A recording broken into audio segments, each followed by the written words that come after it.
My name is Carol Oyola, and I will be moderating this amazing session. I just had a beautiful conversation with Momtaza and Panashe just before here that was like, do we really have to go for the session?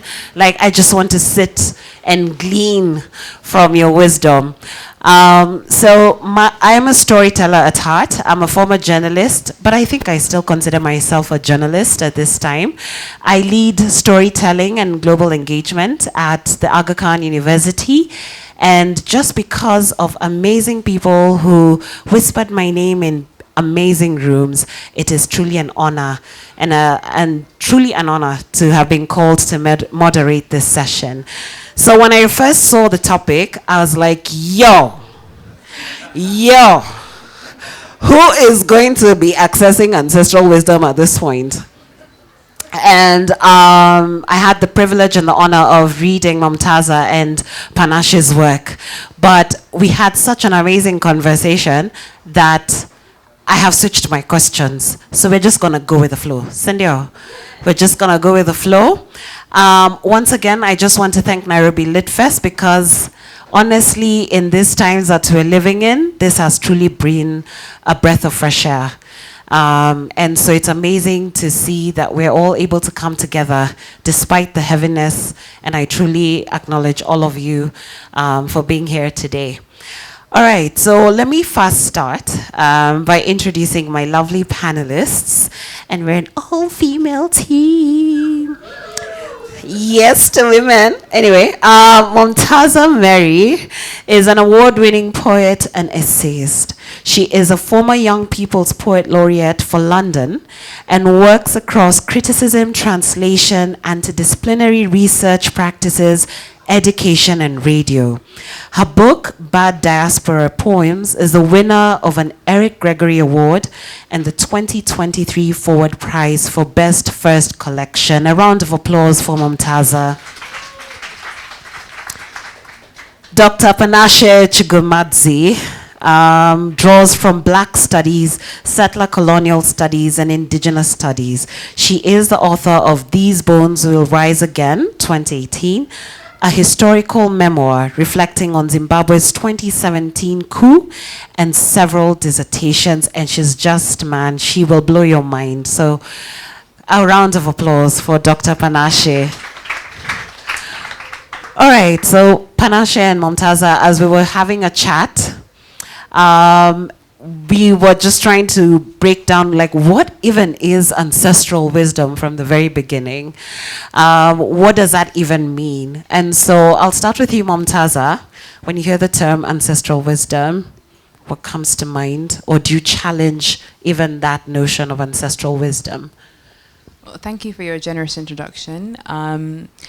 When it comes to the ancestry and the ancestral realm, I think for me, it's more of a sound or a very resonant family memory that springs to mind, which draws from the Somali concept of abtirsi, which is naming your ancestry all the way back to the root of like a common ancestor. So what that looks like in the mundane or quotidian everyday sense is growing up and having my grandmother like literally sitting everybody down and making them like name all their names, all of their forefathers back to as far as she could possibly go, and doing that to all my other cousins as well. So seeing it as a form of, I mean, it looked like indoctrination to me, but at the same time, you know, it raised these questions about, you know, recollection and the work of transmission for me. And also just how that lived in the texture of the everyday for her and how she felt that was an obligation. So for me, I feel that it's a very concrete memory, and that's what I think of when you mention ancestry. All right, and for you, Panashe? Just to say, first of all, thank you so much, Carol, for bringing us together and for agreeing, and just a wonderful and generous introduction. Thank you, Momtaza. It's great to be in conversation and in communion, and thank you to the audience as well. It's really, really wonderful. Speak louder. Okay, perfect. Thank you. Is this loud enough? Yes. Okay, perfect. This is good because part of our practices is call and response, you know, as Black peoples across the world, wherever we find ourselves. So please let us have that kind of session today, call and response. And so for me, of course, just acknowledging you're coming to Kenya at a very particular time, right now coming to Nairobi at a very particular time, and young people doing their ancestors' work right now, generational spirit that is moving through them in this moment. We just want to acknowledge that in the very first place. So I feel very privileged in this moment to come to Nairobi at this time. And that's just as an example, is ancestral work. To remembering is not just, so remember, it's creating, co-constituting each other. So I think of the word in isiZulu or in Nguni language is ukukumbula, right? Which in Shona we might say kurangarira, which is on one hand to literally remember, but if, for example, I call my lover and, I don't know, I just sent them a chocolate, I say, ndakurangarira, I remembered you, right? I.e., in the practice of doing, I am remembering, I'm reconstituting you. So it's not just, ancestral work is not just sitting and thinking about our ancestors and recalling them. It is also the work of reconstituting them. So for them, the young people right now doing that work, that is ancestral work. It is not always going to look like impepo or what is it, sage being burnt. It is also part of the work that we're doing in what we have come to falsely understand as the secular world. Because I think a lot of times, especially for those of us, like for me, I grew up in a very Christian household, maybe 3rd generation, 4th generation Christian, you know, and there were those things that people do, and so very removed from some of the ancestral practices in the most literal form, i.e. the things that have been demonized, our communing with our ancestors, whether it might look like slaughtering and those kind of things. But very often we will think that ancestral work means that all of us are going to become healers, for example. All of us are then going to become sangomas. No, there's different vocations that are going to be allotted to us as part of that ancestral work. Maybe your work is to be a singer, for example. Maybe your work is to be an artist. Maybe your work is going to the person who documents, whatever it is, but that is all part of ancestral work. And so I use that to also just say that I think that there is, as we were speaking to, there's a lot of conceptual confusion when we think about the ancestral. And we'll speak about why I didn't really like the term ancestral wisdom, because again, it kind of gives this idea of some sage, like grandmotherly figure, who just has this primordial knowledge that's been passed on from time to time to time and cannot be questioned, is not subject to rigor or anything like that. One of the reasons, having grown up Christian, why our ancestors appeal to me is that they're not all knowing, all powerful, all good. If your grandmother was petty, she's probably a petty ancestor too. And your grandmother turns in her grave at this point. Who called me petty? That stuff too. She's probably doing that shit too as an ancestor. That's the reality of the ancestor too. There's no promise that she knows all the answers. Yeah. There's no promise of your grandfather doesn't become, and if you ain't shit right now, you ain't shit as an ancestor too. That's the reality, right? And I mean that to say that it's grappling with the complexity. And complexity and the hard work. So just because now we've begun to commune with our ancestors doesn't mean it's going to be another form of manna from heaven. It just means that we have to do a lot more difficult work of grappling, and that's part of this. So there's no, I'll call it ancestral knowledge, because knowledge is not complete. Knowledge is always something that you have to work through. It is always tested according to generations, according to the needs and demands of the time. And knowledge also comes to us and works to us according to the tools of the time. So I'm a writer right now. I happen to use the pen or a laptop right now, but in the past it might have been a different form. So it's just to say that part of, again, the last point I'll just make, the conceptual confusion around ancestrality is that term that I really hate is traditional. People are looking for this primordial, something that is in skins, which there's no problem with skins, but the point is that there's an idea that we have of something that must be primordial, something that is pre-colonial. And as we used the example earlier, let's say we will talk about the Zulu nation as the archetype in my context of a traditional society, Zulu traditionalists. That's a very young society. Shaka became the Shaka, and the nation became the nation only sort of in the early 1820s, or from 1820 to 1826, which is the very same period as the colonial period. They are co-contemporary, right? They're co-evil. So there's no such thing as really pre-colonial Zulu culture. It is all very modern. But the point being that when we think about these things, it has to be something that has never changed. The fact that Shaka becomes, or the nation becomes the nation that it becomes, is because, one, in part, the military innovations, he decides that, right, for example, we're no longer going to circumcise our boys or our men because I don't have time for them to go off to the mountains. We need them to be part of the regiments right now, so this becomes standing armies and that kind of thing. More than a century later, his descendant, well, not quite directly descendant, Zwelithini, decides we're no longer going to do circumcision because the HIV/AIDS crisis, for example, we want to reduce the level of infections and that kind of thing. But the point being that what you're seeing with just that one practice is there's nothing inherently traditional. It's according to the needs of the time. So which is why I tend to speak of tradition rather than traditional, so that then we can then move through and allow ourselves to not have to hold on to certain things because this is so-called traditional. It allows us to see that our cultures have always been dynamic. The key concern of our cultures or our traditions has always been about the preservation of the continuity of life. So you're not going to hold on to a practice for the sake of holding on to it because your 5 ancestors did it. No, what is the thing that is going to help us in this moment? So Zwelithini says it is now unhelpful for us not to circumcise. We need to do this because there's the HIV/AIDS crisis. So all men from now must do that. Whereas his ancestor had done something different,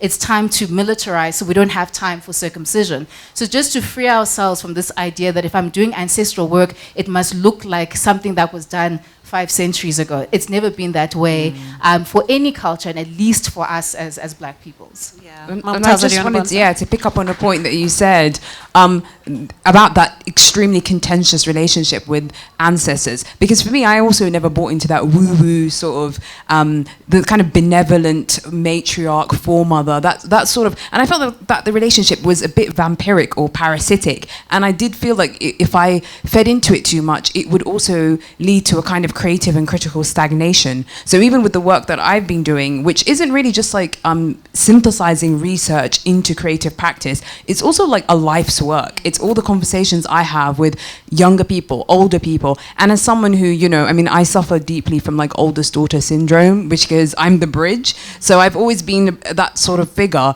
but really just taking on those stories and understanding that, you know, I mean, sometimes I pick up some of these, you know, these kind of like fancy sort of like, you know, the very kind of earthy, hotepi sort of like, you know, ancestral healing kind of guidebooks. And I'd pick them up and it'd be like, you know, it'd be talking about your like, think of your great-great-grandfather. And I'd be like, no, I know he hates me. Like, I'm such a disappointment. Like, I'm a disappointment to my dad. Like, imagine my great-great-grandfather. So all the stories that I've heard of him, like, I know he would despise me. So, and it's just, it doesn't feel real. It doesn't feel like it's a relationship that's informed by complexity. And also just in terms of when you dig into the research, like when I think about, I mean, for example, in this collection, it's really about ruptures of various kinds, familial, generational, historical.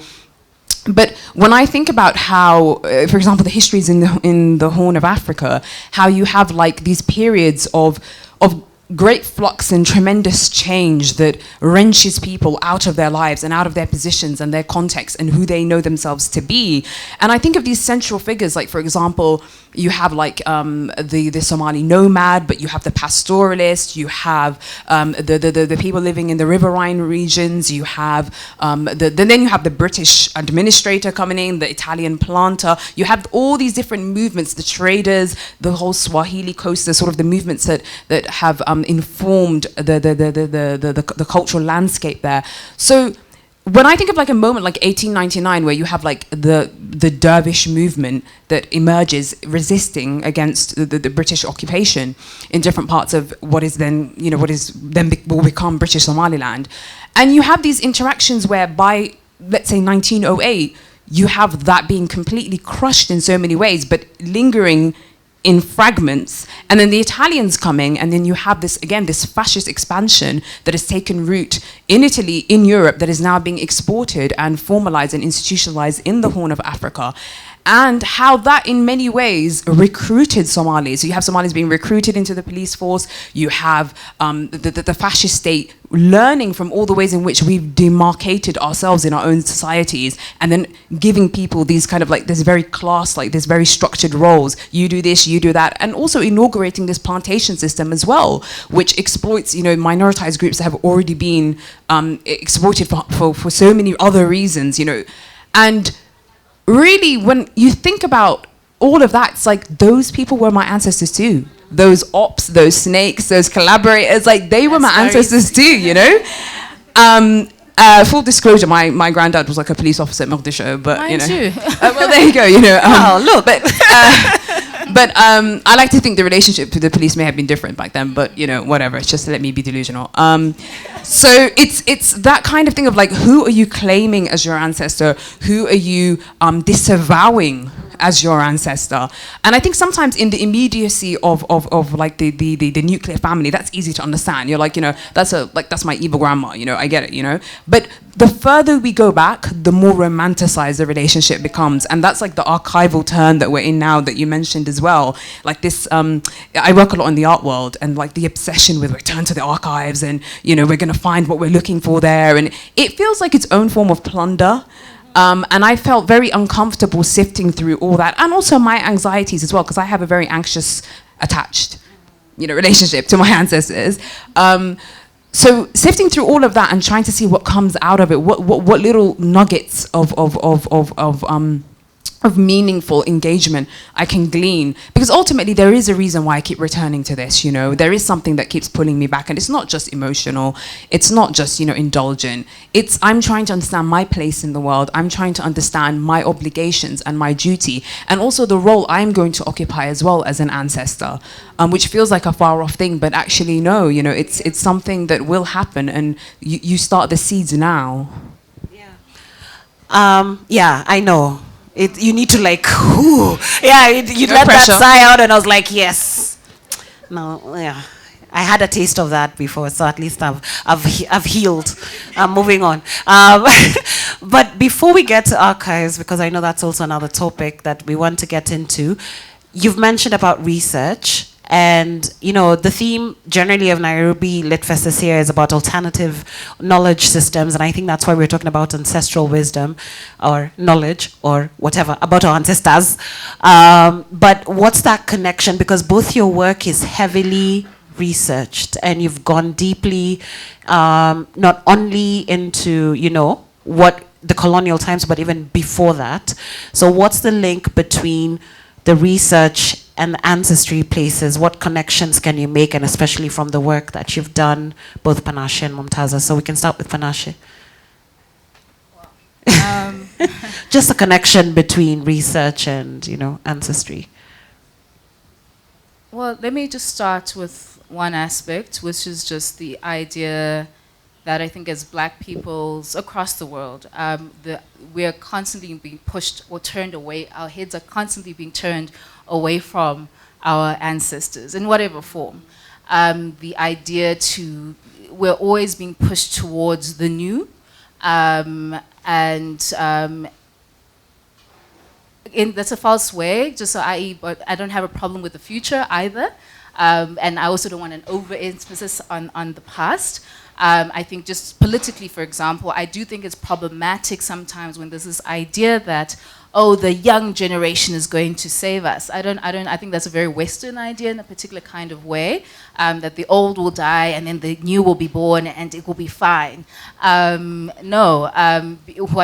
can't rely on time, the simple passage of time to do the work. And I say that, for example, let's say in South Africa, right, where we think, well, there's these born frees, they are free of history, they're born after a particular date, after the end of apartheid, so they're free of all the things a previous generation would have had to deal with. And yet, shock, horror, this is the generation that then speaks speaks to Rose Must Fall, Fees Must Fall, and is insisting on their ancestors.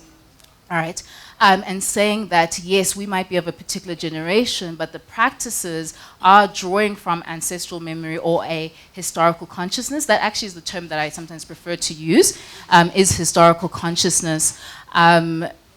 that is what is informing, just like what we speak about now happening in Kenya. There's a historical consciousness that is working through these young people, that not just through books and whatnot, but is also working in tandem with the elders. When I think about, let's say in the Zimbabwean context, Chimurenga, which people, I think of that as a mode or a practice of intergenerational struggle. So thinking about ancestrality there in particular, the actual practice of a bira, which is, for an anthropological term, a ancestral possession ceremony, something like that. But the idea being that here I might be possessed by an ancestor of the past, I'm a person now, thinking about the future. It's all sets of time are working together. It can never be the task of a single generation to do that work.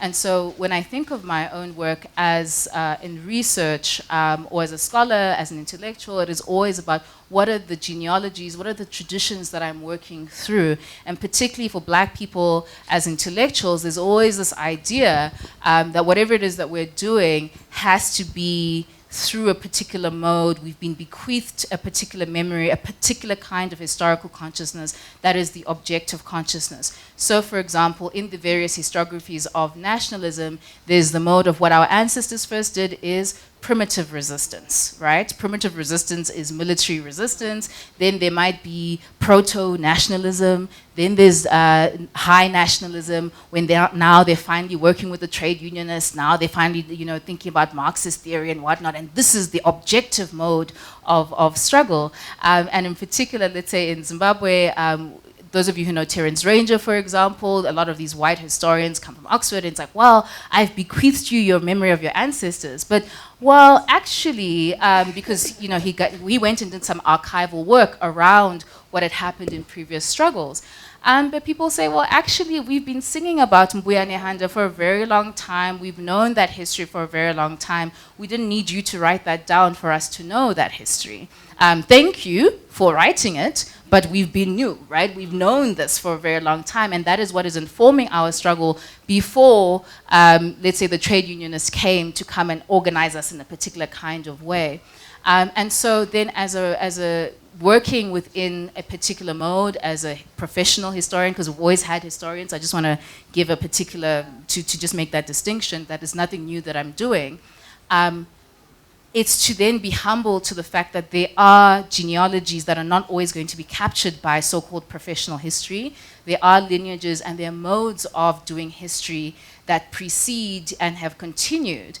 So how do I make sure that I am attuned to that? What are the technologies of remembrance for that? So the concrete example I'll give you, I'm sorry to jump into the archives, but just to give you this one, because everybody, as we're talking earlier, it's all about archival fever right now, and we're asking a lot of questions to the archive, which I think are incredibly important, but I also think that sometimes we're going to the archive with questions that the archive can never answer, not the colonial archive, not the material archive, because those questions are actually spiritual questions. They're not actually just purely intellectual questions. They're things that are spiritual anxieties that we're trying and asking and begging the archive to answer, but we're not going to go there because it's going to mean I'm going to do those things that at church they don't say we should do, right? So that becomes the tricky bit about then how do I overcome that? So this is the example that I'll use. I went to the National Archives or National Gallery of Zimbabwe in Bulawayo. Was doing a lecture on, the portraiture of the last king of the Ndebele, which is Lozike Dlodlo, a woman. And, one of the things I was challenged by people in the audience was like, well, why are you using the colonial archive to tell us about our history? I didn't quite have an answer. I didn't have the range at the time to answer the question. And an elder got up, Patisa Nyati, was a really great mentor to me, so-called organic intellectual, whatever that means, but he really freed me a lot in the work that I do. And he said to me, he got up and he said, well, how many of you have seen Iwisa Lengosi, which is the scepter of the king, King Lobengula? Everyone said, no, we haven't. He's like, yes, you haven't because it's in the British Museum. And the reason why it's in the British Museum is that at the point at which they took it, his capital, he had just ordered for his capital to be burnt. And this is in about 1890 or 1892, around the time of that war. He just ordered for it to be burnt. So the British are in fact the ones who then took it and saved it. So that's why you have that piece of archival memory. So this is why sometimes we're going to rely on that, because we might not have some of those things. So that stayed with me for quite a while, that it was not the British who'd burnt it, it was his ordering. And then learning that actually that was quite a common practice, burning your capital. The king would ask, and those of you who know Nguni cultures, the king often will move his capital from one place to another. And so I thought, well, what's the cosmology behind burning? And this is the same time as the UCT library, the African Studies Library had burnt a couple years ago, you know, with, especially after Rhodes Must Fall. Some of us thought it was, you know, sort of an ancestral reckoning and all of those things, but really there was all this sort of anxiety about, well, what are we going to do about that archive that has been gone? And so I thought, well, maybe now it's a bit too close to home to kind of think through what burning means at the time. But it was then to say that, well, if people are doing this deliberately as part of a practice, are we saying that they don't have memory? Are we saying that they don't have technologies of remembrance? They're saying that we have a different relationship to permanence, a different relationship to material culture. And part of what I learned working with people like Patisa Nyati, learning from people across, you know, people who are outside of the university space, is that part of that practice of burning, uchisa, right, to burn, is the fact that one, just you exhaust the land around you. So you move from a place to say you're not going to keep being here while exhausting the land. It's also an environmental thing, right? So i.e. once we've exhausted this, we move away and we allow the area to regenerate itself. So it's also about a practice of environmental stewardship. That's number one. Number two, it is also about the fact that many of us, I think we grew up, you don't leave your panties everywhere, you don't leave your hair everywhere, because somebody's going to do something with that. The point being that it's also about you don't want artifacts of your being to be caught by wrongdoers, right? And especially as the king, even if there is your successor should be allowed to start anew completely. So that really challenged me as a historian to think, well, what are the technologies of remembrance that go beyond the material archive, right? Whether colonial, whether anything else, how are these people sustaining their practices of remembrance across dispersal, across movement, and all of those kinds of things, and not to only think of archives as this physical archive or this particular thing. And it then necessarily means you have to challenge your worldview. We do have institutions of remembrance. One of the, again, conceptual confusions, the institution of Imbongi, which people will say is a praise singer. It's not. It is also somebody who does the critical work of remembrance, the critical work of historical consciousness. Those institutions are there. But what are the things that we need to do? I don't have the answers, but the point is that I look at things like that to say, okay, wow, what are the things that I need to think of beyond my professional training as a professional historian, and to be humble to the fact that this archive can only take me this far. Some of the questions that I'm going to need to be asked or that I'm wanting it to answer, whether it's by my grandmother, as I'm doing in These Bones, or whatever, are not going to be by me getting her writing me a autobiography or whatever, or some kind of record. I need to do a lot more work that, as I said, maybe I have to challenge what I've been taught at church about how I relate to my ancestors. Maybe I need to go in Pathla, which is, what is Pathla? Not prayer. It's specifically within the ancestral, i.e. like communing, whether it's I might need to slaughter, I might need to whatever, those kinds of things. Things that are not going to, I'm not necessarily going to pass the grade at school unless it's as an anthropological exercise. I'm now having to go beyond myself, right? There's a lot of things that I also have to, and we as Black peoples, I think a lot of shame around some of these practices. That are there, and I mean, we can speak to a whole lot of things that I've encountered around just what do we also then have to, just really being honest with ourselves about what are we asking the archive to do that really is due to a kind of spiritual or ancestral anxiety that it just really cannot answer. Wow. Momtaza. Yeah, there's so many threads I want to put on there. As a researcher, for me, it's the work of creative reconciliation, especially if you're going to take what there is a form of, I guess, there is this antagonistic relationship to the archive that I do have, simply because of, again, like, I just know its limitations, and I know that it can't offer me everything that I'm searching for. But also, it's one form of archive, and I acknowledge that it's one form of, it's one container, it's one receptacle, it's one vessel. But I think research for me is also a very embattled practice as well, and it's also one that offers these brilliant sort of like encounters in ways that you couldn't possibly have imagined. I remember one time I was working in Oman, and I remember I took some. There was like this. It's the southern part of Oman in Dhofar, where a lot of people from my family live, and my tribe, which is a very specific tribe in Somalia, but they have a strong diaspora in Oman. And they had these kind of. It was totally unrelated, because it was this sort of these materials that they had there that were essentially to do with not just the histories of the sort of Indian Ocean trade routes and the sort of like the deeply embedded African presence, even though that's not how it was presented at all. It was just about the history of the region, which is a very specific kind of history because of its location. But once again, it's about what you're gleaning from it. And I remember I just took a photo, and I just, it was like this family, and like this with this matriarch, and she's like standing outside like her little kind of like house, and just one of those kind of old photographs from the 1920s.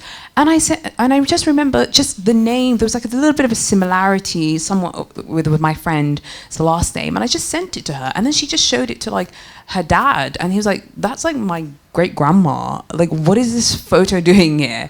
And he had no clue. And the way it was just so presented so simplistically, like, "Oh, this is just a family from that region, circa like 1920 something," right? So again, it was completely devoid and of any sort of like familiarity or any kind of like acknowledgement of who these people were, where they could have potentially have come from.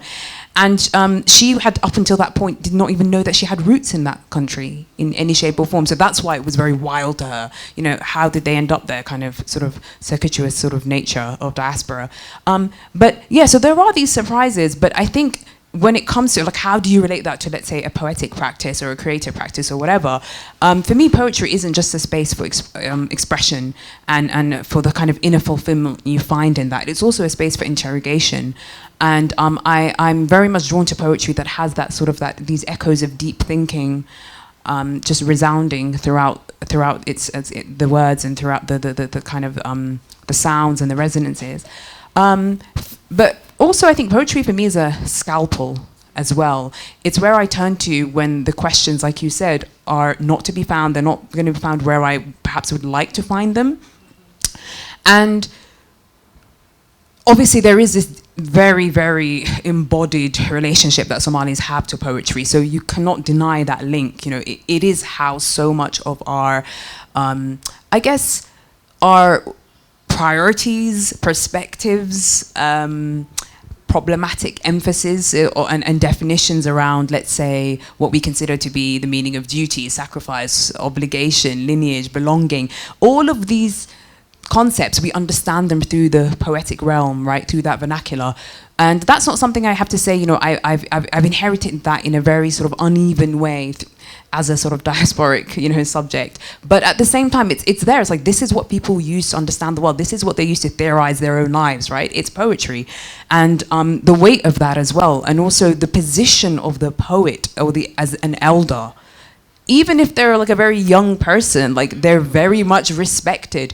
And also as a theorist, the poet is who you turn to in these moments of wanting, these moments where you want to articulate something about yourself, your community, the concerns of the day. So I think that is crucial to understanding ourselves, but also to kind of sterilizing research. It's not this like cold sort of like clinical practice. It's not this thing that has to be done in, I've done my share of like, you've got to go somewhere, you're firing off all these emails, trying to access like this archive or whatever, etc., trying to like organize an appointment and stuff like that. It's got nothing to do with the very visceral experience of taking something, smuggling it out in your own way, and relating it back to your own life and relating it back to also the people around you that don't have access to this information. And I don't mean to say, you know, like in doing so, I'm sort of democratizing it, or as, you know, you hear that often, you know, where it's kind of like trying to free up the archive, or like we're trying to, you know, democratize that kind of stuff. I don't think it's that necessarily. I think it's about, you know, getting from point A to point B, and you're using any tools that you have. It's a kind of work of scavenging for me. Can I just say, I love that aspect that you speak to around archives, and this just not being a kind of sterile kind of a practice. Just speaking to the embodied aspect, and again, you know, some of these things can be quite cliche around embodiment. First point, just around what's been interesting teaching in the United States, there's just I mean, it's the heart of empire. Empire is empire, Babylon is Babylon. You're here in Babylon right now, so there's no, I'm not trying to say that that's worse or whatnot, but it's a particular form of that around a particular kind of hyper-capitalism around knowledge. And sort of having to be aware of that when we're doing particular work, to say that, well, what happens when, one, I find out certain things, I learn about certain things, and not replicating certain practices. One, just because I know doesn't mean that I then have to take it back to the academy or that I have to write it down. Sometimes it's not my story to tell. A lot of that is that discernment as well. Just because you can doesn't mean you should. There are a lot of those times I have to, you know, have a very different practice than, let's say, the white researcher who's just there to extract, and because I found this out, now I have to tell everybody.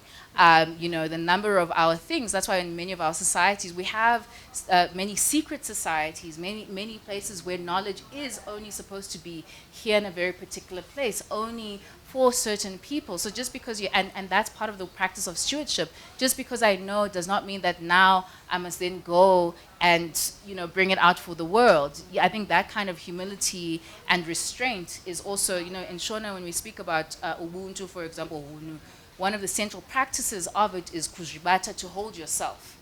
So there are many things that you will go and find out and hear about, you know, on the field. And it's not for you to then go and say, it's just be, you know, having that humility is quite important, particularly around that commodification. And I'm saying this around, particularly within the US Academy, what I find, and it's trickles down in other places, this thing of knowledge as consumption. Just an overproduction of just knowledge for the sake of knowledge.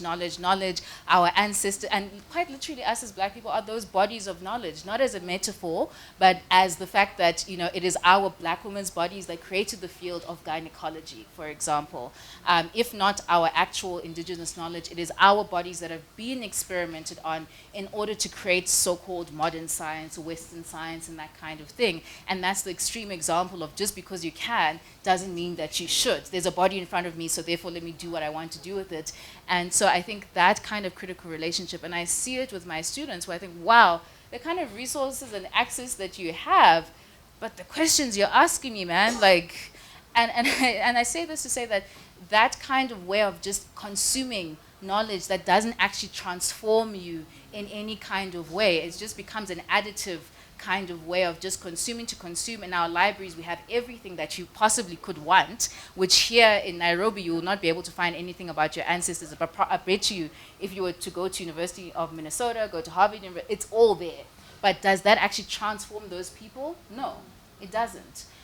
So that kind of way of just really having a critical relationship to that acquisition, that acquisitive mode of knowledge that doesn't actually do anything to transform our ways of being, is something that I would want us to also think a little bit critically of, so that we're not just replicating this thing in that archival fever that we're having right now.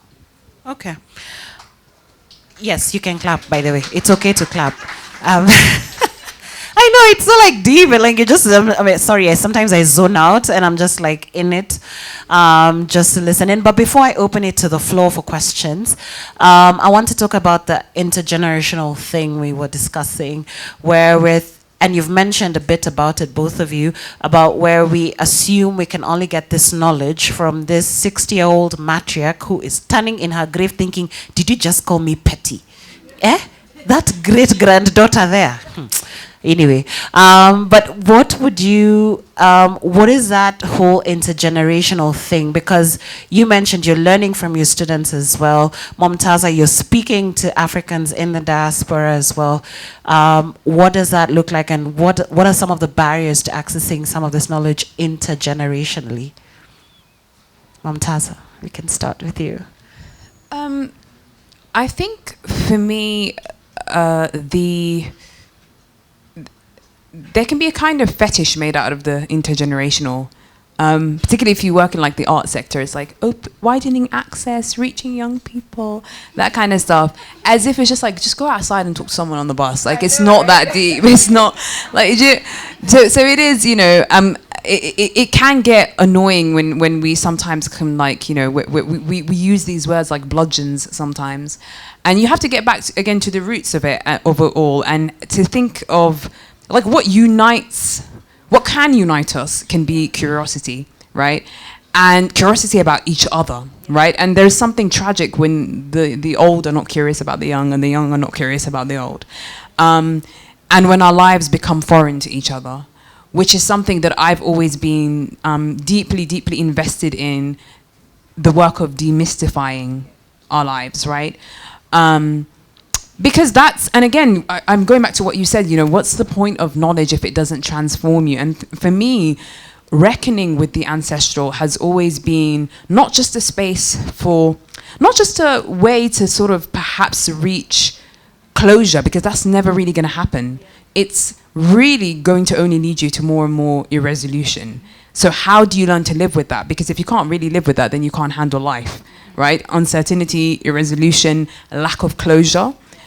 And I think the ancestral and grappling with the ancestral can help you bear that, and it can help you reckon with rupture, which is such a prominent and profoundly staggering reality for African people and African descending people worldwide. The various ruptures that we've had to confront, have had imposed on us, on our heritage, on our lineages, on our nations and their development and their growth and their maturation. So I think that the ancestral is really, it's a confrontation with the self in a way that can be very acute and painful.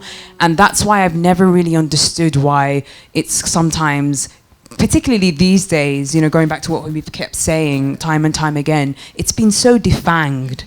And I've always found it to be quite a tormented thing. It's a lot of pain in it, but the kind of pain that comes with growth, the kind of pain that comes with real, like, love as well. Because for me, criticality is love. It really, really is. And criticality is crucial to the intergenerational conversation, which is one in which blame can be cast on both sides. You know, you don't understand me, I don't understand you. For some African type of, like, parenting styles, it's like, I suffered, so you should suffer too. You know, that kind of thing. So breaking that and really, really just wrestling with that, and getting both sides to see that their struggle is so united, and it reverberates across the generations in a very tangible way. There's, I mean, to bring this to kind of contextualize this personally, you know, I am a child of the Somali Civil War, even though I've never experienced it. It has formed me on such an elemental level, right? It's the story of loss of my parents, the loss of their status, the loss of their sense of self, the loss of their history, their individuality, you know, their sense of themselves as the jobs they used to do, the people they used to be, the friendships they used to have, even just the landscapes that used to be so intimately familiar to them. And I'm born in London, and I have this, like, very different trajectory, and I'm the product of their sacrifices, but I'm the product of so much of their disappointments. And I reach this age and I look around me, and there's this turmoil in the diasporic community across I would say the Black British experience, whether you're Caribbean or African. And I have friends and I have cousins all over, really, in Canada, in America, in all these different sorts of places. And I see the story repeat itself, what the lack of these conversations does, you know,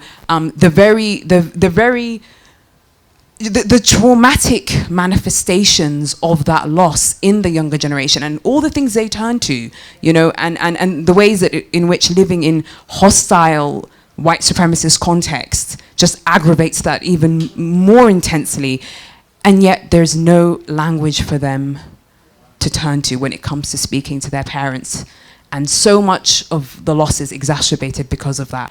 So I think for me, it's not just about, you know, the academic, the research, the books, the whatever. It's a life's work. It's how do I begin to address this in my own community? How do I develop a relationship with my ancestors that is not just based in veneration? It's based in a real confrontation with their, not just their limitations, but the challenges they've had to endure, but how they've shaped me as well. So to me, it's not platitudes. It's not, you know, it's not really catchphrases. It can't be summed up in that. It has to be something, it has to be a practice that is lived in the everyday, and you claim people as well, like as part of your tribe, you know, as you know, thinking across difference as well, all the other groups of people that have endured the same kinds of ruptures that you're grappling with. How do we broaden that conversation? So I think I'll end with this. There's a line from this essay by C.L.R. James where he's speaking to the history of Caribbean intellectuals, and he has this line that I always just found so moving. He says, "These are my ancestors. They can be yours too if you want them." And I think we should claim ancestors who aren't necessarily ours, and use what we can, and whatever tools we have at our disposal, because it's a formidable task bridging these gaps. It really, really is, but it's the only one worth doing.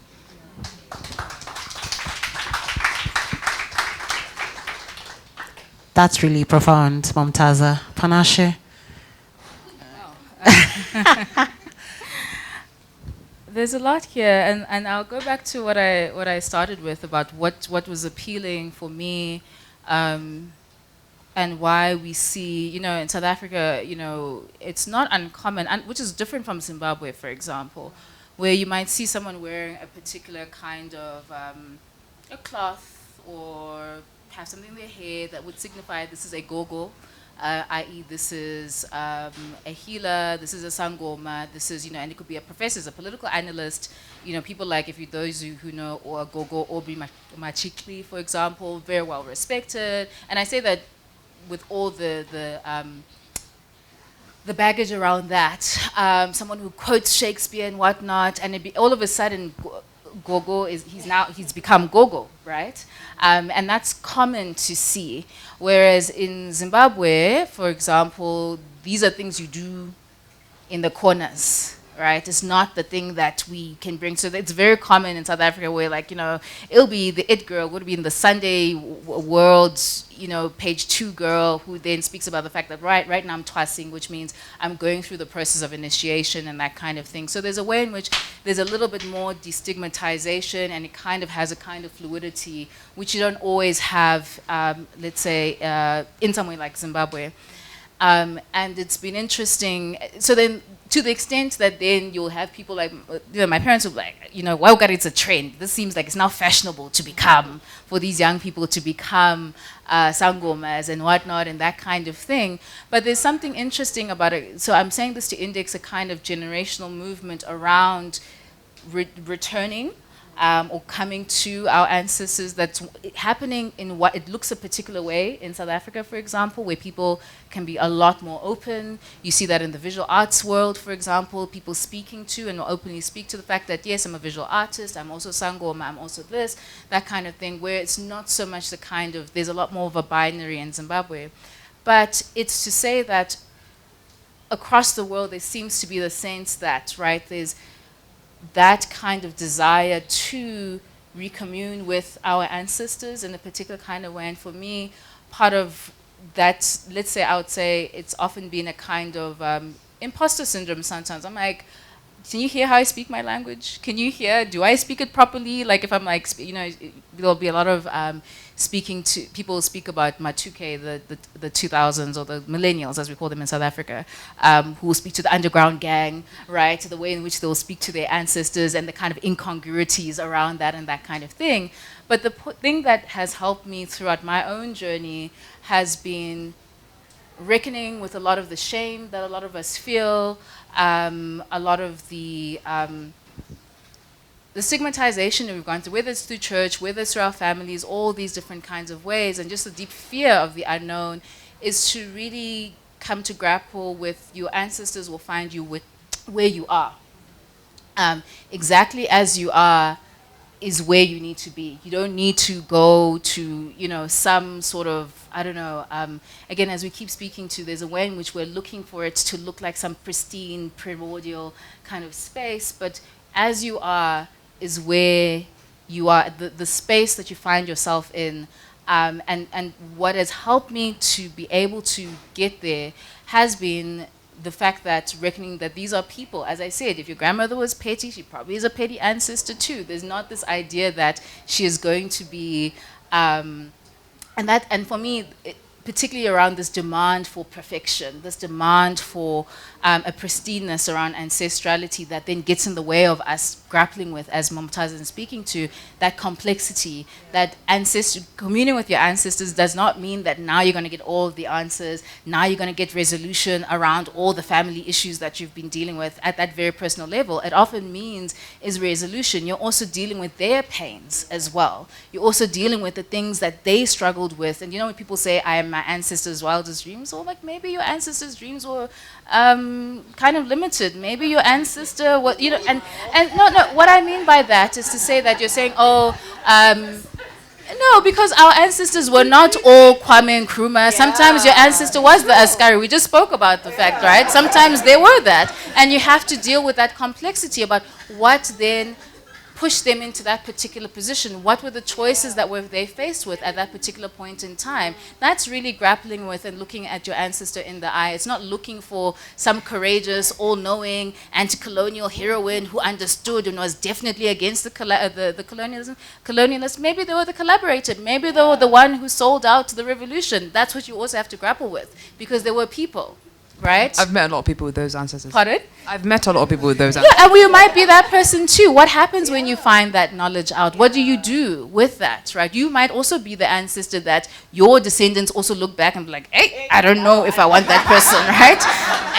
You know, and you have to grapple with that. And that's the point about why I liked the fact that there was no resolution in the way that Christianity was, you know, one day there's, you know, we're all going forward to heaven and it will all be resolved. And with what I've learned about those cosmologies is that the telos of life is the living. It's not about an afterlife, it's about here, right? And it's about grappling with what is in front of you. So it's never going to be pie in the sky. It's grappling with the messiness in front of you. And even when your ancestors are wherever they are, they're also grappling with their messiness. That's why at a very practical level, you know, practices like your ancestor loved rum, that's why you will put a rum at their grave. They love sweets, you give them sweets. They were a fight in Mkonto Wesizwe, you put a gun, because the point is that their life in the afterlife also reflects part of what they were doing in the living world, right? So that's the complexity, I think, that has done more for me, particularly as a black person, grappling with why God, why us, why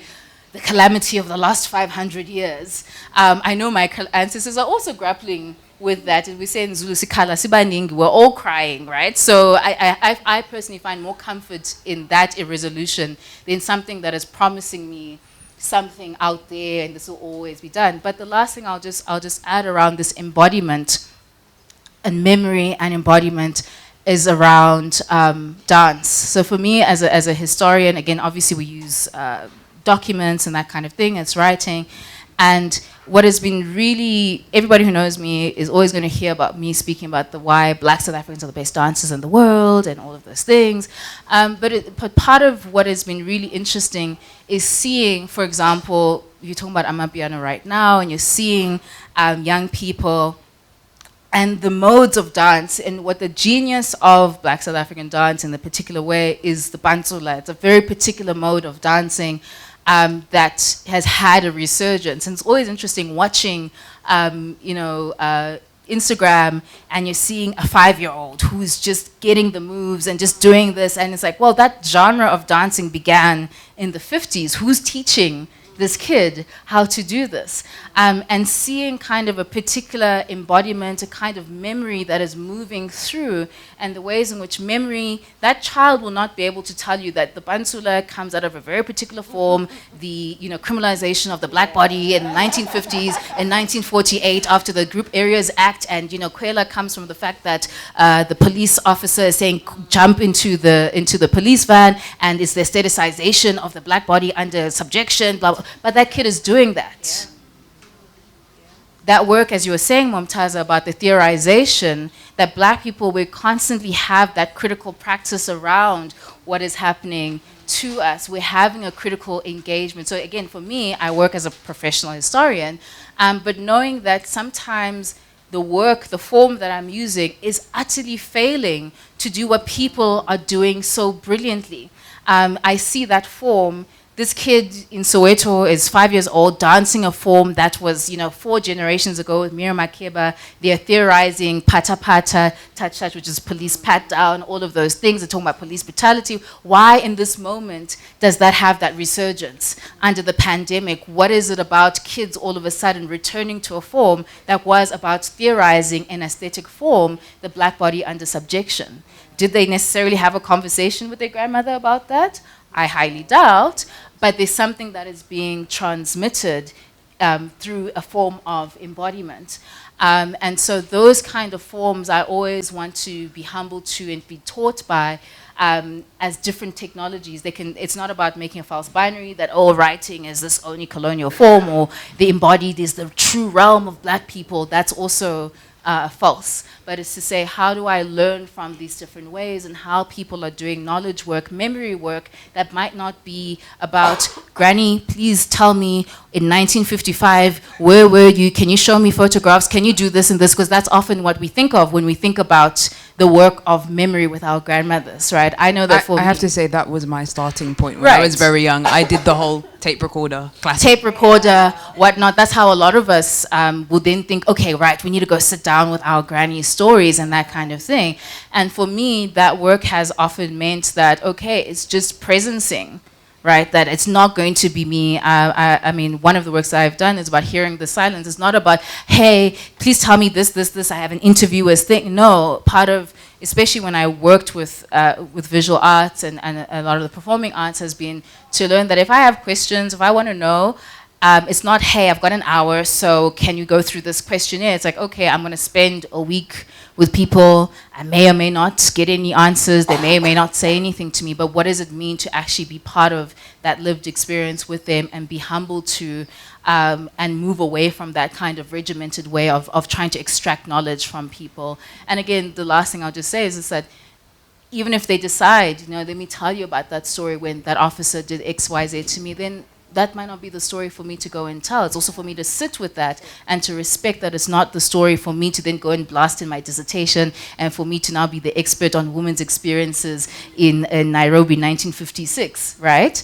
There's also that humility that we also have to practice around knowledge, that it is also sacred, and we also need to dignify those who then trust us with that honor to have that knowledge. So those are the things, at least, I really appreciate what you've been saying, Momtaza, around just that complexity, that how do we deal with that irresolution that a lot of these things will give us. It's not going to be that now I've spoken to my grandmother, she's told me her life story, and now I'm resolved. No, it's that very often it's a lot more complicated than that. So I think that's part of the beauty and the pain and the of the ancestral, which is really one of the things I would end off in our cultures.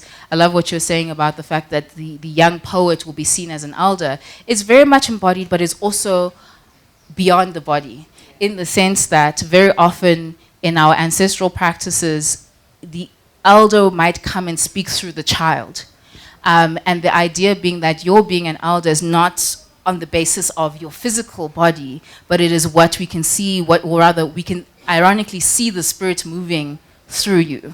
But it's also bestowed upon you, as opposed to, it's the, like you said, this honor that you claim through extraction Right. It's actually the community that sort of gives it to you. The community that gives it a mantle, to you. yeah. It's a mantle, and the thing about it is that if you're not careful, in Shona we often speak about this idea of kuhakira. Kuhakira is almost this idea of trying to claim a spirit that is not yours. So everybody talks about Nehanda, so I want that power, so I now proclaim I am Nehanda, or I am the great elder of our family, and now I'm the one who must lead everybody. No, I don't get to choose which ancestor comes through me. And also, we will see you by the fruits of your spirit, to use a biblical term, because it is a very weighty thing. It is often a very burdensome thing. It is not something you would choose for yourself. It is not... it is it's a great privilege, but it is also a grave responsibility. That's why it often is very physically taxing. There's a lot of discipline that is required, whether it's about the kind of food that you eat, the kind of people that you, all kinds of things that that come with it, because it is such a grave responsibility for the community here, now, and in the future. So that's part of just I don't think there's a whole other conversation around the discipline that it requires for the body to carry the weight of the spirit. Awesome. A round of applause for Momtaza and Panashe. I cannot believe an hour is up, but I want to open it up to the floor for questions. We'll take at least, oh wow, okay. Well, ooh. Hold up. Okay. So we'll take 4 questions. So if you leave your hand up, 4. Okay, 1, 2, 3, and 4 here. Okay, I'll give the 5 because he just here. No worries. Sorry, just okay, that's fine. I just noticed that. Please, I don't want to misgender anyone, but I just noticed that it seems like there are more men who are asking questions. So could we also have more of those who identify as women or non-binary, because it tends to be who takes up space. So I'm just noting that. Okay. So I wasn't too sure. Okay, so we have a late. Yes. All right. So you will take the. Okay. You can take this. Oops. So the lady in the brown, yeah, please keep your hand up, and then we'll move to Mugambi, then the lady in red. Oh dear Lord Jesus. Okay, hold up. Okay, let's first start with those 3. Then we'll figure out our lives from then. Hi, my name is Christine. Thank you so much. This was such a pleasure and an unexpected one at that. My question is more on where does this work fit in a world that's busy getting fragmented, especially on technology? Like we live more and more in silos online, and that doesn't feel like it creates room for the ancestral knowledge to be passed on, because in my experience it feels like it's necessary to happen in community rather than digitally or in silos that we now are part of. Thank you.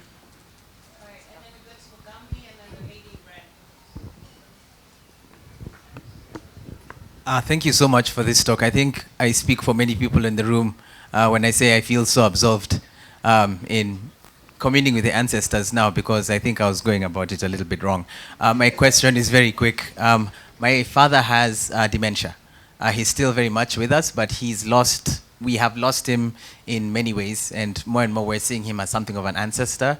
And I'm writing, way before he got sick, I was already writing a film which I wanted to star in, where the protagonist has a father suffering from Alzheimer's disease. It was crazy how a story I was writing became my real life. I do not have a resolution to this story. So I'm wondering where in the absence of resolution, you might have found that the absence of resolution was the resolution itself. Thank you.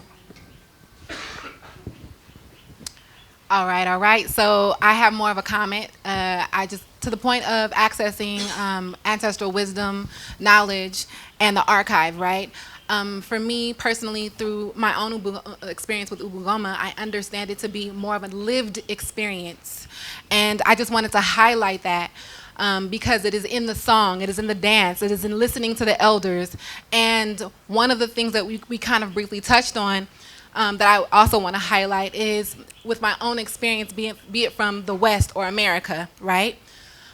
there was something that kept getting in the way of our access, or my access to my own ancestral wisdom and knowledge that I wanted to get. And it was because of personal childhood trauma that changed the brain, that changed my ability to perceive rightly, to feel rightly. And in order to access ancestral wisdom and ancestral knowledge, you have to be able to have a connection to your own self, to your own feelings, to your own emotions. And what gets in the way of that is individuals still having and carrying trauma that changes the brain, changes the cells, right? Yeah, we still have it, and we can access it through song, through dance, through listening to the elders. But if what is getting in the way of that is the trauma that's unhealed, that is for me, the first line of defense. And when we want to just shoot straight to the ancestors, we can't get there if we're still blocked. So I just wanted to mention that. Okay. Sorry. So let's just answer the first two questions, and then we'll get the gentleman with the hat and the one at the back, and then yes. So Momtaza and Panashe, who wants to start? Okay. Yeah, I'll take on, I guess, bits and bobs of some of the questions, if I can remember them correctly. With the first question about sort of the technological shifts and how they, sort of the widespread atomization and how you sort of reconnect with ancestors. I mean, how you even connect with yourself, really, in face of all of that. But I think so much of the technological sort of like aspect of it can sometimes like, we sometimes can fail to see how the same sort of like dynamics and sort of relationships and also even networks of understanding just transpose themselves into that realm. So people are having the kind of conversation sometimes that they don't necessarily feel emboldened to do so in their own lives, but they can do it when they're anonymized. They can do it when they're part of these sort of like these digital kind of in these digital spheres where they feel that they found some form of community, which I think it's I mean, at this point, that's heavily contested, whether you can find community and cultivate it on a hostile platform, for example. But I think still what you're seeing is people seeking out spaces to have these kind of conversations, which they desperately want to have anyway, right? But in terms of how to do so when people are fragmented, the fragmentation, I think, sometimes can... It does aid in the fluidity of the ideas themselves, right? Because they get a lot further than they would if they were just like localized in your neighborhood, in your own family, like in your own sort of like language as well. So I think there's limitations, but there's also these boons to like people using the technological aspect and utilizing it in the work of like connecting with not just the ancestors, but I think more so they're connecting with the stories of their ancestors. When we think of like the elders who are living, they're not really part of those online conversations. So I think it's more about, and that connects me to like the second point that you made. I know it's like more of a point, but it's so much of that discourse, I think, is working through trauma. It's people trying to work through trauma and trying to, like you said, I mean, the term that you use, blockage, is definitely one I would use as well. It is that first obstacle, because the inheritances that we receive are not just chosen; they're imposed upon us, where we don't get to choose what we inherit, you know. And I think part of it is the pain, and when the pain is generational. And yet, as we said, there is no intergenerational dialogue available for you on offer. You're just gonna basically latch on to any form of community you can find. Sometimes that community might activate something in you that's necessary, but ultimately you have to get past that obstacle. For some people, it's literally as close to them as like their parents. For some people, it's the extended family as well. It goes back even further. And I think, you know, for me, that has made the work of communing with the ancestors, as I said, not just very difficult, but it's also what makes it so incredibly necessary. Because I know that, I mean, as a person, forget, you know, my practice or, you know, or anything to do with like my writing or anything like that, I will suffer if I don't do that, and my relationships will suffer. And I think sometimes, you know, again, picking off of the point about resolution and being comfortable with the resolution, sometimes the hardest part is just accepting that it won't be resolved in this generation. And I think for me, where I find optimism is because I work a lot with younger people, and I'm like heavily involved with having these difficult conversations with them. Particularly there was a period where I was working with a lot of young people that were in PRUs, which is the UK equivalent to all the children that, like, young people that get excluded multiple times. There's really no place for them. And most of them are like gonna end up, I mean, if nobody helps them, they end up in the PRU, and then after that, like, most of them will just end up, you know, in the streets or in prison or things like that. You know, it's a last resort. So by the time you encounter these young people, they're very demoralized. Most of the staff just don't have a lot of patience for them. It's not the best environment. And you see the pain that has been transmitted from generation to generation. But what does make me optimistic is you start to see some of the doors are being unlocked by some members of the younger generation, and you know that, like, they're going to carry it forward in a way that you couldn't do. Like, there's things that they can speak to that I can't. There's leaps that they're making that I unfortunately haven't been able to conquer.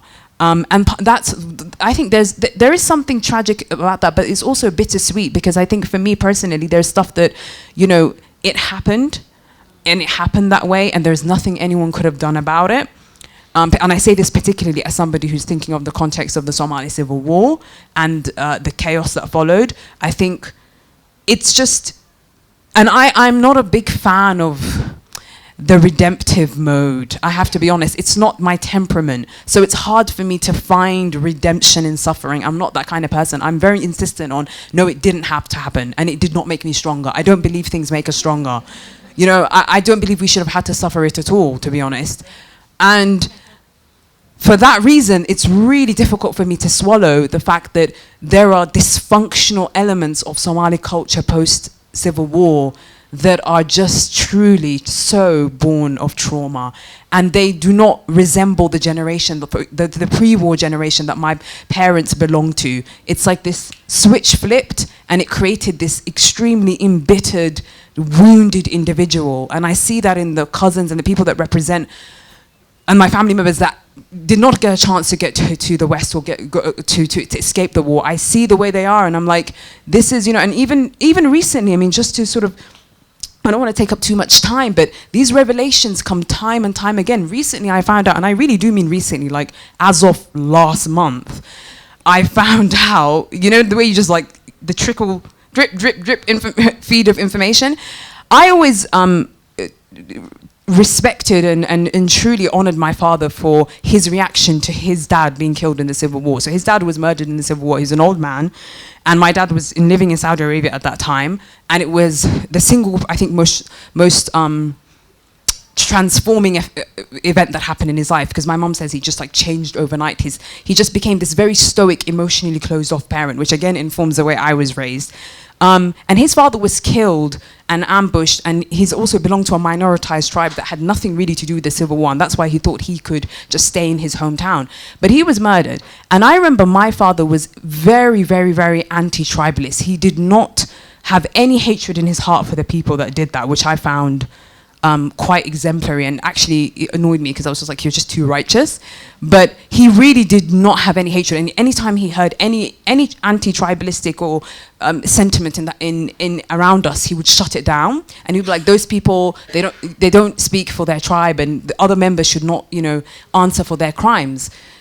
So he always had a very conflicted relationship with some of his brothers, including ones that, you know, the ones that were in Somalia. And then recently I found out, just by asking the right questions, because sometimes the questions you ask, you know, they themselves, like, they can unlock things in strange ways, that his brother had the exact same, different, opposing reaction. So when it happened, his brother got a group of people together, from the tribe, all the cousins and the other brothers that were there, they got their guns and they said, any person we see from that tribe, we're going to run them out of our town, but we have to kill them. He was like mad with revenge. So he killed a lot of people. And he even ambushed a young sort of nomadic couple, because there used to be this practice in Somalia where if you wanted to elope two young nomad lovers, you know, they'd run off to the next town, they'd get married, and then they'd come back and be like, yeah, we're married, you can't do anything about it. So he found them on the road and they tortured them, just because they were that blind with rage. And eventually one of the men had to convince, okay, they've got nothing to do with it, let them go. And now, for the rest of the ongoing decades, it explained why my father had that extremely strained relationship with his brother, who is a killer. And I could not imagine that person. I can't imagine how my dad can confront that and work on that kind of relationship.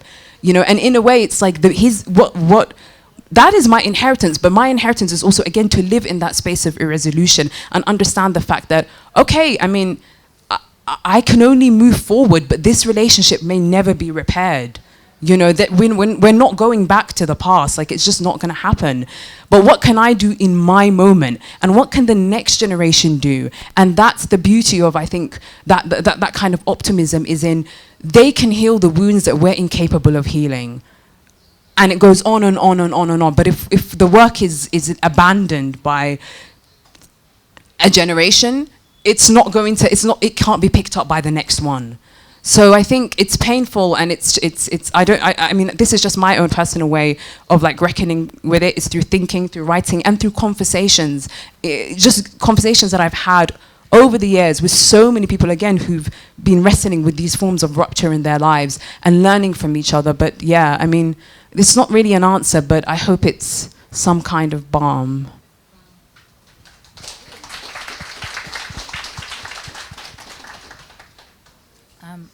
I'd just like to respond. Thank you, Momtaza.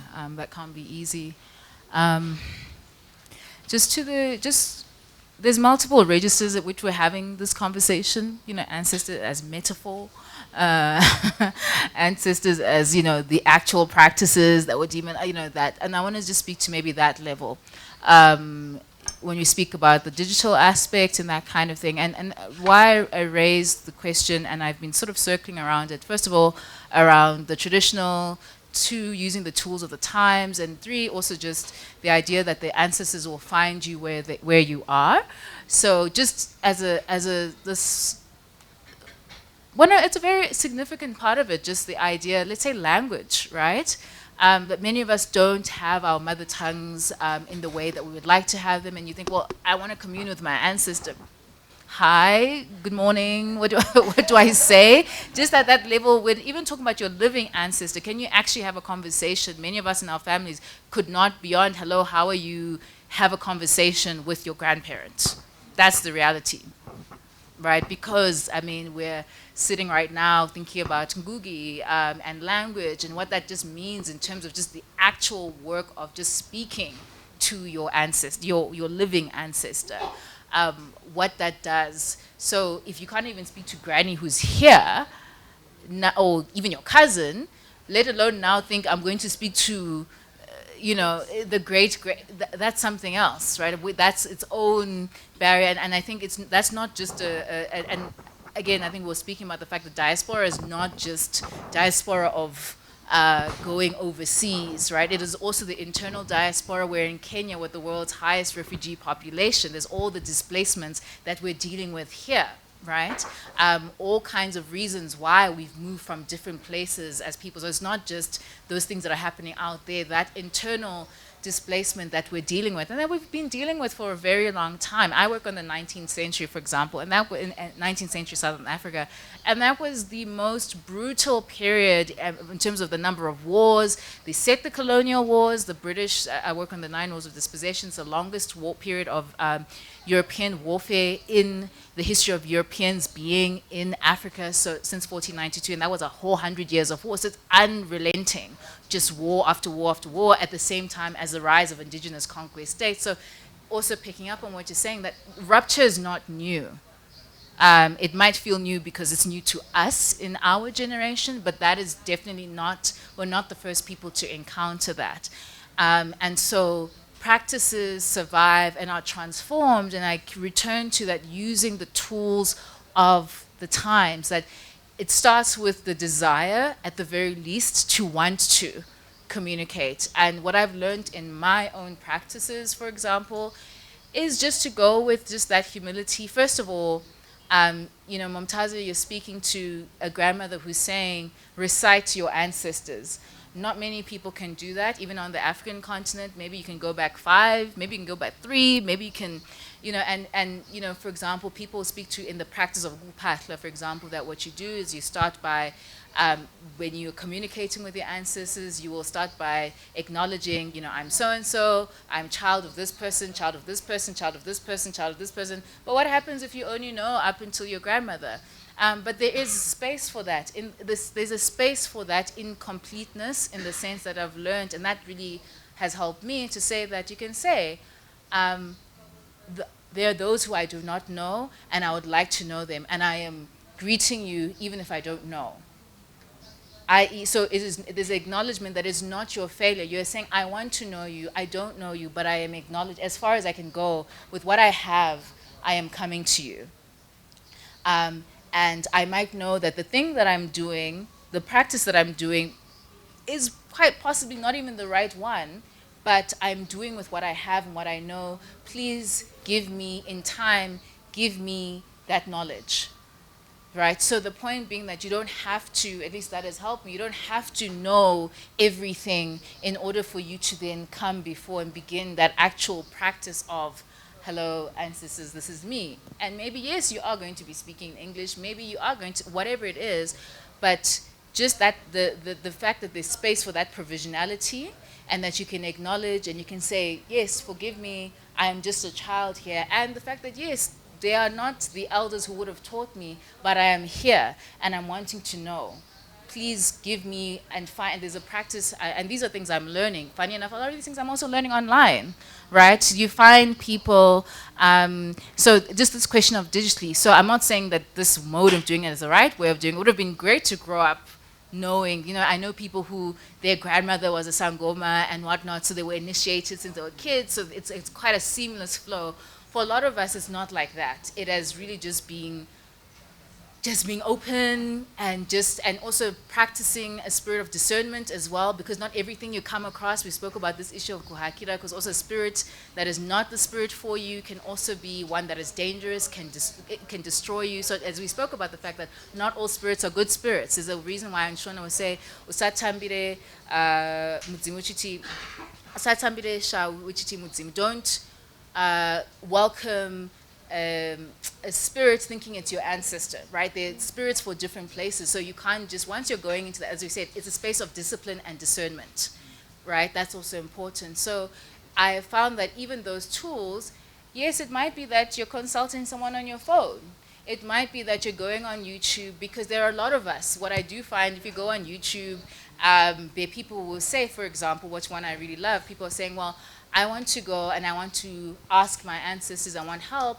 And they will say, well, this is how, and it's great because people will send in like questions, right? So like, so-and-so, please help me. And it's a young woman, one of my favorite ones, a young woman who is an elder, right? Very, very young person, but they are speaking in the voice of generations. And we're addressing them as that, right? And they'll say, well, you know, usually you're supposed to go to a particular tree and you do it at this place. You're meant to have 7 days brewed beer, this and this and this. You're meant to do X, Y, Z. And the person's like, well, ndiri meaning I'm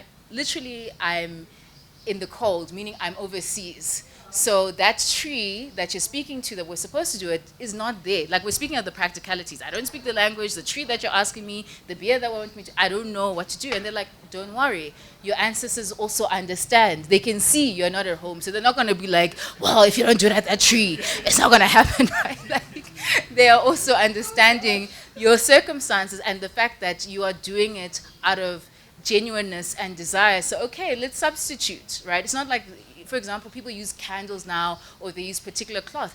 Those things weren't always there. The candle is an invention of a particular era. At some point, they would have used flint. At some point, they would have used a skin, whatever. The point is that that at least has freed me to say, it's okay if I'm doing this online. It's okay if I'm finding community in these different kinds of ways. But what is the spirit what is the spirit with which I'm doing these things? And when I'm shown differently, I will then do it according to what I'm supposed to do. But in the meantime, with what I have, I am doing what I can do. And when I'm shown and I'm given the knowledge and given the tools, I will do that. And I think that's kind of the practice that has helped wherever you might be in the world. It might be that you're, because we're not all, as we said, we've been displaced. We're not all going to be in our great-great-great-grandmother's village for us to have that seamlessness. But as we said, that this is not new. The fact of disruption, of rupture, that has always happened. So there's space for the fact that people are not always going to be in their ancestors' villages in order to do those things. It might be that you have to find people online, and you might have to, you know, all of those different things. I think it's quite important to free us from the shame around, well, these are structural issues, and now my ancestors must, like, why don't you know X, Y, Z? No, they see your life. They can see why you can't do X, Y, Z, and I think that is also important in just the practice. So I just wanted to also move beyond sort of the sort of more the metaphorical idea of ancestors, but just if you are really interested in that way and some of those practices, some of those things are the things that make it a little bit difficult, especially for those of us who didn't grow up being taught this is how you'll do it. But like the point I was making about the fact that it's a professor here, it's a whoever, they're people who you wouldn't who we wouldn't expect it. I have learned in my own practice that, you know, sort of biblically, how God will choose the prostitute or choose the, you know, that person who is really not supposed to be an exemplar of Christianity, to show that actually, yes, this is the power of faith. And I think that's the same in the ancestral world, that wherever you are, this is why it will be someone who's in Norway is all of a sudden doing this particular thing, or it's a little child who has had nothing to do with any of these things. The ancestors will find you. I really do believe that. And that also is around that question of diaspora, whether we mean the historic diaspora with the rupture of the transatlantic slave trade, or we're talking about diaspora of the wars that many of us have gone through. That aspect, I think, is always there. In whatever form, our ancestors will be there if we are willing to be humble enough to accept and learn and grow through all of that process. Another round of applause for Panashe. I'm so sorry, we're truly, truly pressed for time, so we won't be able to take the remaining questions, but it has truly been an honor. Thank you so much for sitting in.